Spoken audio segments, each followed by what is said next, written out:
તમે ભવિષ્ય માટે તૈયાર સીએનબીસી બજારના ઇબિક્સ કેશ સ્ટુડિયોમાં પ્રવેશી રહ્યા છો. નમસ્કાર, સ્વાગત છે આપનું સીએનબીસી બજારના ઇબિક્સ કેશ સ્ટુડિયોની અંદર.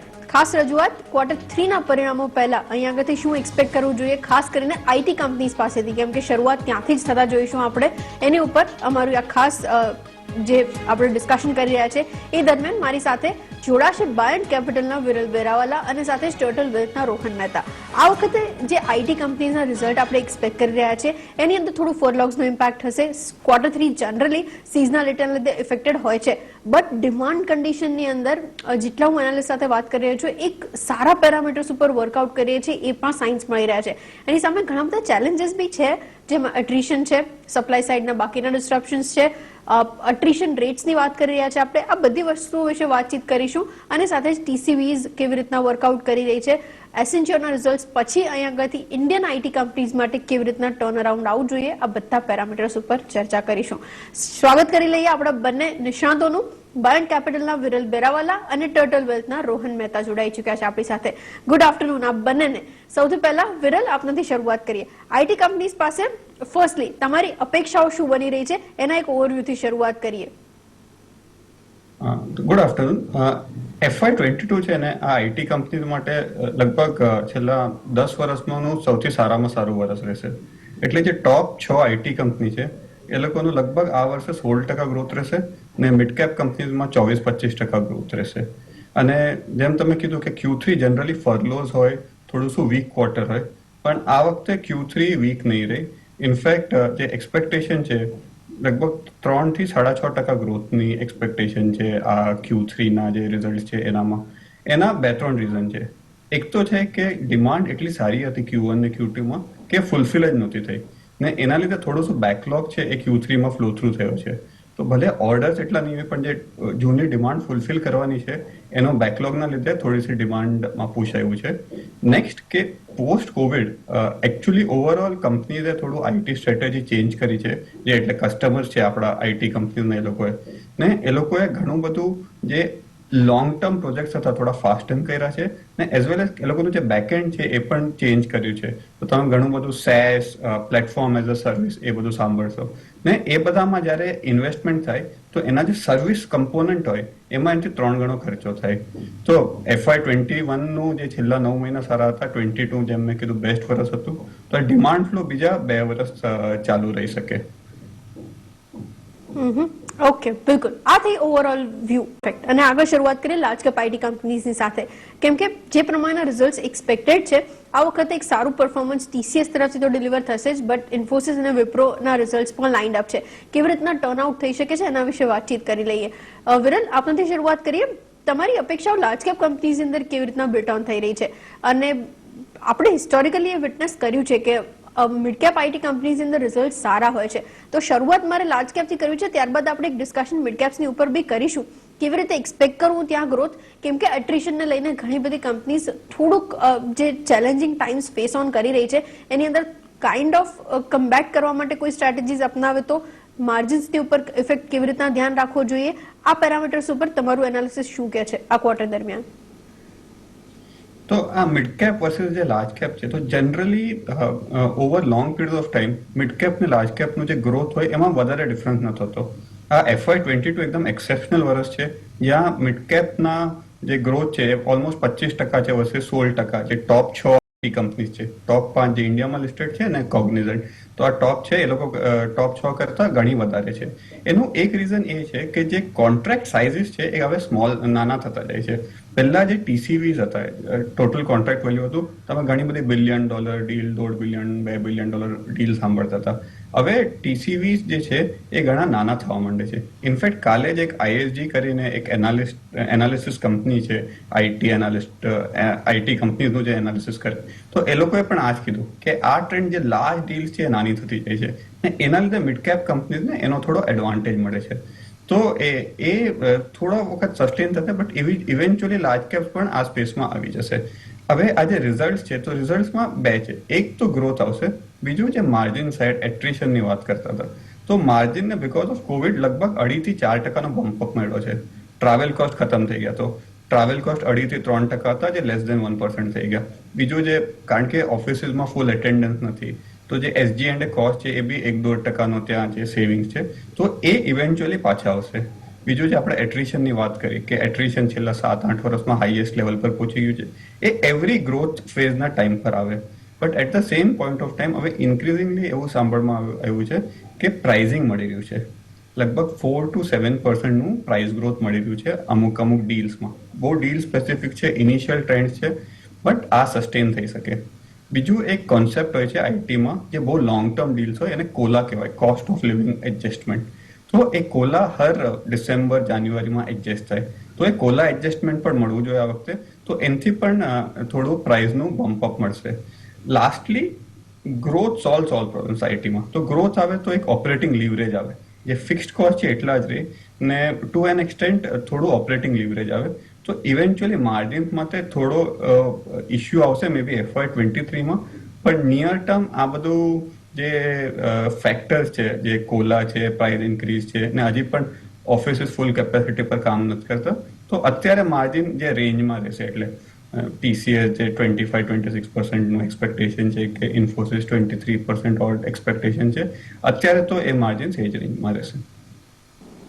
ઓકે, બિલકુલ માર્જિન્સ ઉપર આપણે એટલું પ્રેશર નહીં એક્સપેક્ટ કરીએ, બટ નજર રાખતા રહીશું. આપણે જે એક્સપેક્ટેશનની વાત કરી રહ્યા છે ત્યાં ઓલમોસ્ટ 10 બેસિસ પોઈન્ટ્સનો ઉછાળો TCS માટે આપણે લઈને ચાલી રહ્યા છે, જ્યારે ઇન્ફોસિસ માટે 10 બેસિસ પોઈન્ટ્સનો ડ્રોપડાઉન અને વિપ્રો માટે પણ 40 બેસિસ પોઈન્ટ્સનો ડ્રોપડાઉન આવતા દેખાઈ શકે છે. એ જ આપણે પ્રિવ્યુની અંદર ખાસ એવરેજ કાઉન્ટિંગ કરતા જોઈ રહ્યા છીએ.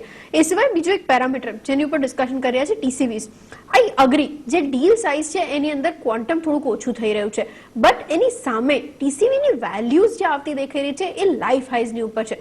રોહન, આની ઉપર એક કમેન્ટ આપની તરફથી, અને સાથે જ કેમ કે જિયોગ્રાફીઝની અંદર અમુક પોકેટ સારું પરફોર્મ કરી રહ્યા છે, એક જિયોગ્રાફી વાઇઝ કયા માર્કેટ તમે સૌથી સારું પરફોર્મન્સ આપતા જોઈ રહ્યા છો, પ્લસ સેગમેન્ટ વાઇઝ તમને વધારે ઇન્ટરેસ્ટ ક્યાં દેખાઈ રહ્યો છે? કેમ કે ઘણી બધી કંપનીઝ માટે આ ક્લાઉડ એરિયા નવો ઓપન અપ તો થઈ જ રહ્યો છે, બટ પ્લસ નવા હોરાઇઝન્સ પણ દેખાઈ રહ્યા છે જે વર્કઆઉટ કરતા દેખાશે. ઓકે, અને સેગમેન્ટલ આઉટલુક વિરલ પાસેથી લઈ લઈએ. વિરલ, કયા પોકેટ્સ તમને બેટર પરફોર્મ કરતા હોય એવું દેખાઈ રહ્યું છે? તો ગ્રોથ એટલે અક્રોસ છે, તો એવું નથી કે એક સેગમેન્ટ સારું કરી રહી છે કે બીજી સેગમેન્ટ. ઇવેન્ચ્યુઅલી ઘણું બધું બિઝનેસ ડિજિટલ સાઇડ મૂવ થઈ રહ્યો છે, તો જે કંપનીનું ડિજિટલ સાઇડ લિવરેજ વધારે હશે એ કંપનીઝ થોડું વધારે સારું કરશે. બીજું છે કે જે ER&D સર્વિસીસ છે એમાં ટર્ન અરાઉન્ડ થઈ શકે. સો એક હોય નોર્મલ IT સર્વિસીસ, એટલે જે પેરોલ, ફાઇનાન્સ, એ સાઇડનું જે બિઝનેસનું કામ હોય. બીજું એન્જિનિયરિંગ R&D હોય, તો એમાં 4 કંપનીઝ છે, KPIT, સાયન્ટ, ટાટા એલેક્સી. તો આ ER&D ઘણું ઇમ્પેક્ટ થયું હતું, અને LTTS. તો ER&D સેગમેન્ટ ઘણું ઇમ્પેક્ટ થયું હતું કોવિડ વખતે, અને કારણ કે મેન્યુફેક્ચરિંગનું રિવાઇવલ થયું છે અક્રોસ ધ વર્લ્ડ અને બધે સપ્લાય ચેઇન શોર્ટેજીસ ને બધું છે, તો ER&D એઝ અ સેગમેન્ટ સારું કરી શકે. અને લાસ્ટલી એક જૂનું સેગમેન્ટ હતું જે IT ઓપરેશન્સનું જે આઉટસોર્સિંગ થાય, તો એ પણ સેગમેન્ટ ઘણું પાછું આવી રહ્યું છે. એમાં ઘણું બધું હાઈટેક કામ થઈ રહ્યું છે, તો એ સેગમેન્ટ પણ ઇન્ટરેસ્ટિંગ છે. તો બેસિકલી ER&D, ITO અને લાસ્ટલી તમે વિધિન IT BPO પણ જોઈ શકો. તો પહેલા જે BPO હતું એ કોલ સેન્ટરનું કામ હતું, પછી ધીરે ધીરે અપગ્રેડ થઈને એ વધારે ને વધારે પ્રોસેસિંગનું કામ થઈ રહ્યું, ને હવે એમાં પણ ઘણું બધું ડિજિટલ ને ઓટોમેશનનું કામ થઈ રહ્યું છે. તો આપણી જે BPO companies are no longer call centre companies, but automation, BOT, chatbots એ બધાનું કામ થઈ રહ્યું છે. તો એ સેગમેન્ટ પણ ઇન્ટરેસ્ટિંગ છે. ઓકે, બિલકુલ, એની પર આપણે ખાસ વોચ આઉટ કરીશું. એક ક્વિક બ્રેક લઈ લઈએ અને બ્રેક બાદ પાછા ફરીને આગળ બાકીના પેરામીટર્સ ડિસ્કસ કરીએ.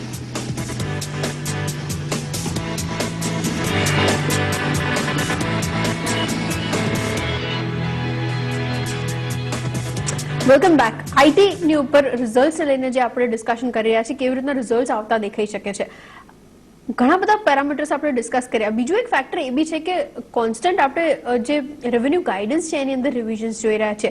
તમે ISG ને કોટ કર્યું વિરલ, એક આઈડિયા બીજો મને યાદ છે ત્યાં સુધી બાકીની કંપનીઝની અંદર પણ એ જ વિટનેસ થઈ રહ્યું છે.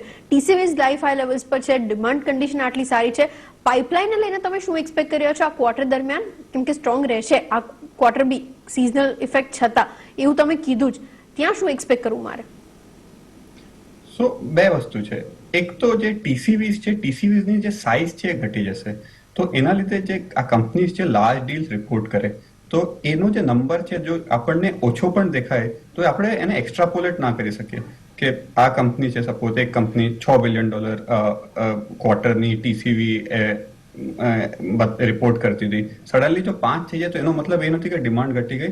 એનો મતલબ એ જ છે કે જે નંબર ઓફ લાર્જ ડીલ છે ઘટી ગઈ પણ સ્મોલ ડીલ્સ વધે છે અને ઓવરઓલ વેલ્યુ વધતી રહેશે.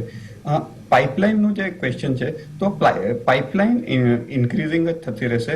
ઇનફેક્ટ તમે લાસ્ટ સેકન્ડ ક્વાર્ટરનું પણ મેનેજમેન્ટ કોમેન્ટ્રી સાંભળશો તો લગભગ 20-30% કંપનીઝે કીધેલું કે એ લોકોની જે પાઇપલાઇન છે એ best in the lifetime છે. તો એ આ ક્વાર્ટર પણ સસ્ટેન થવું જોઈએ. હવે પાઇપલાઇનથી જે કન્વર્જન છે, પાઇપલાઇનના પણ બે ઇસ્યુઝ છે. પાઇપલાઇન ઘણીવાર સારી હોય પણ એનું જે કન્વર્જન ટાઈમ પીરિયડ હોય એ બહુ લાંબો હોય. તો અત્યારે જે કન્વર્જન ટાઈમલાઇન છે એ પણ શોર્ટ છે. એટલે પાઇપલાઇન ટુ એકચ્યુઅલી એનું જે કોન્ટ્રાક્ટ સાઇનિંગ છે એનું જે ટાઈમલાઇન છે ઘણીવાર 8-9 મહિના થઈ જતું હતું, એ પણ અત્યારે ઘણું ફાસ્ટ થઈ રહ્યું છે. ઓકે, બિલકુલ. અને બીજી એક વસ્તુ જે આપણે ખાસ ડિસ્કસ કર્યા છે ઇન ટર્મ્સ ઓફ બાયબેક, આ વખતે ટીસીએસ તરફથી અનાઉન્સમેન્ટ જોયું છે આપણે અને રિઝલ્ટ્સની અંદર એ વોચ આઉટ કરીશું કયા ક્વોન્ટમમાં આવતું દેખાય છે. નિયરલી 17 to 19% પ્રીમિયમ પર પાછલા 3 વખતે પણ આપણે વિટનેસ કર્યો છે એ જ સિનારો. તો આ વખતે પણ એનાલિસ્ટ એ જ એક્સપેક્ટ કરી રહ્યા છે. એક ઓવરવ્યુ બાકી લઈ લઈએ આઈટી કંપનીઝની અંદર કઈ પ્રેફરેબલ છે એની ઉપર. વિરલ, આપનેથી શરૂઆત કરીએ તો હું આ ક્વેશ્ચન એકચ્યુઅલી બે વસ્તુઓમાં બાયફિકેટ કરી દઉં. ઓન ધ હોલ તમે લાર્જ કેપ કંપનીઝની અંદર કઈ પસંદગીની કંપનીઝ કાઉન્ટેન કરી રહ્યા છો અને મિડ કેપ્સની અંદર જો અહીંયા આગળથી સિલેક્ટ કરવી હોય તો 1 કે 2 કે પ્રોબેબલી 3 કંપનીઝ તમારી પસંદગીના રડારમાં કઈ કઈ છે? તો આપણે આ જે આન્સર કરીએ ક્વેશ્ચન કે કઈ કંપનીઝ પ્રિફરેબલ છે, એક આપણે નજર છે અને વેલ્યુએશન પણ રાખવી જોઈએ. આઈટી લગભગ 50% પ્રીમિયમ પર ટ્રેડ થાય છે માર્કેટનું. તો માર્કેટનું ફોરવર્ડ પી 18 છે, આઈટી લાર્જ કેપ આઈટીનું 27 છે અને આઈટી પોતાના લાસ્ટ 5 વર્ષના પણ જે વેલ્યુએશન છે એનાથી 50% પ્રીમિયમ પર છે. તો મારા મતે આઈટી સેક્ટર બહુ સારું કરશે પણ આપણે પૂરું ધ્યાન વેલ્યુએશન્સ પર પણ રાખવું જોઈએ, કારણ કે એકદમ એક્સ્ટ્રીમ વેલ્યુએશન્સ પર કોઈ સ્ટોક લઈ લીધો તો despite good result may be stock underperform કરી શકે. સો લાર્જ કેપમાં અમારું પ્રેફરન્સ HCL ટેક છે. HCL tech is only large cap IT company જે હજી પણ ફોરવર્ડ 20 ટાઈમ્સથી નીચે ટ્રેડ થઈ રહી છે. ઓવર લાસ્ટ 10 યર્સ એટલે 2011 થી 2021માં બેસ્ટ પરફોર્મિંગ આઈટી કંપની હતી in terms of both revenue growth as well as stock price growth. એના લાર્જ ડીલ વિન્સ છે એ એક્સલન્ટ છે. લાસ્ટ 3 ક્વાર્ટર એનું એટલું રેમ્પઅપ નહોતું આવ્યું તો થોડું અંડર પરફોર્મ કર્યું હતું એ કંપનીએ. બટ સ્ટાર્ટિંગ ધીસ ક્વાર્ટર કે મે બી નેક્સ્ટ ક્વાર્ટર એનું જે પાછું ઇન્ડસ્ટ્રી લીડિંગ કે એટલીસ્ટ ટોપ 2 આઉટ ઓફ 6માં ગ્રોથ આવવું જોઈએ.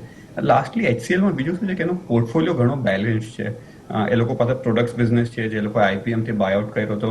એ લોકો એન્જિનિયરિંગ R&Dમાં હંમેશા જ સ્ટ્રોંગ હતા અને ઇન્ફ્રા મેનેજમાં પણ એ લોકો લીડરશિપ છે. તો ઘણો બેલેન્સ પોર્ટફોલિયો પણ છે.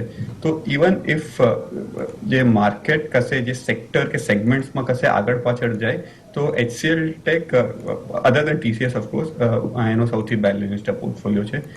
મિડ કેપ્સમાં જે બે કંપનીઝ અમને સારી લાગે છે, એક છે સાયન્ટ અને એક છે ફર્સ્ટસોર્સ. તો સાયન્ટમાં ઇટ્સ ઇન અ વે એક રિકવરી પ્લે છે.